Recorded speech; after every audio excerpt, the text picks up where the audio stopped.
All right, the U.S. federal government continues to send repatriation flights to several Central and South American countries. Today, another flight took off from El Paso carrying dozens of migrants from Guatemala. ABC-7's Heriberto Perez was at Fort Bliss this morning and has the story. We are here at Biggs Army Airfield in Fort Bliss, where behind me you can see a C-17 plane from the U.S. military, which in just a couple of minutes ago we saw a group of about 80 migrants going back to Guatemala as part of the deportation flights of the Trump administration.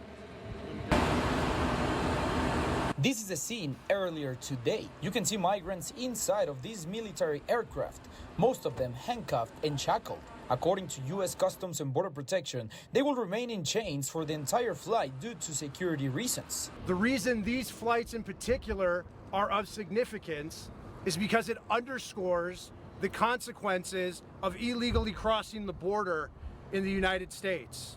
A Special Operations Supervisor Nick Sherest also said, this is a whole government approach and the utilization of every resource possible to securing America's border. Last night, another group of about 70 migrants were deported to Mexico through the Paso del Norte Bridge from downtown El Paso to Juarez. Members of the Mexican National Guard and National Institute of Migration received them at the port of entry. We spoke with one of them. Yo no vengo, deportado por tiempo en Estados Unidos. Javier said he wasn't deported for spending a lot of time in the U.S. He said he crossed illegally and federal authorities kept him at the Otero County Prison facility.